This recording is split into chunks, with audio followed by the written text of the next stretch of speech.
Welcome to the presentation of our cooler. The purpose of the cooler is to cool 200 milliliters of room temperature water to as low of a temperature as possible in 30 minutes using two bicycle pumps. In this video, we'll cover the most important decisions we made while designing, building and optimizing our cooler.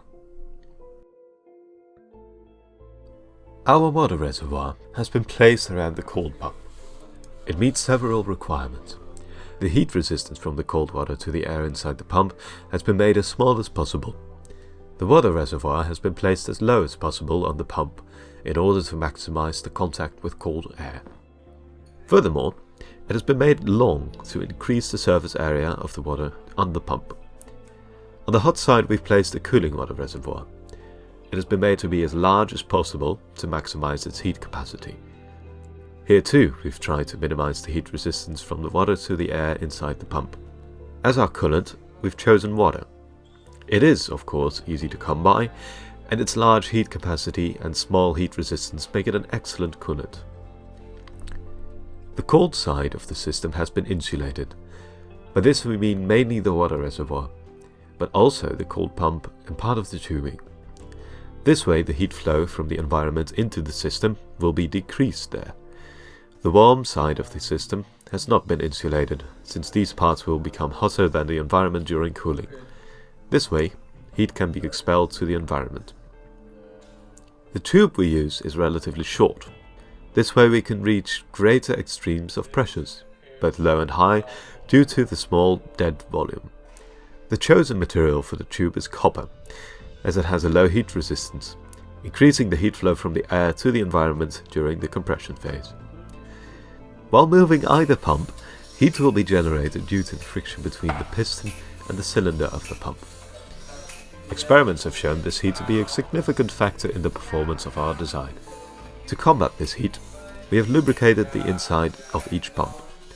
Furthermore, we have tried to minimize the speed at which the pumps move when possible.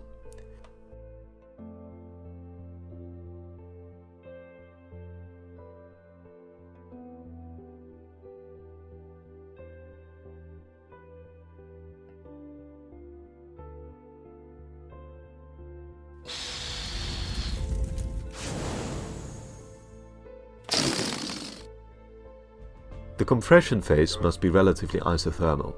This way, the air inside the system doesn't reach a very high temperature. Because in reality it isn't possible to compress isothermally like this, we wait for a while after compressing until a reasonable portion of the heat has been expelled to the environment or coolant. The next step is expansion. The expansion must be done as adiabatically as possible. This way, the air inside the pump can be made as cold as possible. However, since fast movement of the pump generates a lot of heat due to the friction, we have had to find a balance between pumping as adiabatically as possible and decreasing heat caused by friction. After expansion, there is a period in which we wait for a reasonable portion of heat to flow from the water to the air inside the pump. After this, the air inside the cold pump is moved to the warm pump. This is done as isobarically and isothermally as possible. This movement happens relatively quickly, as ideally no heat exchange takes place, and it is important to have a high frequency of cycles, though here we must find a balance due to the heat generated by friction as well. Thank you for watching this video.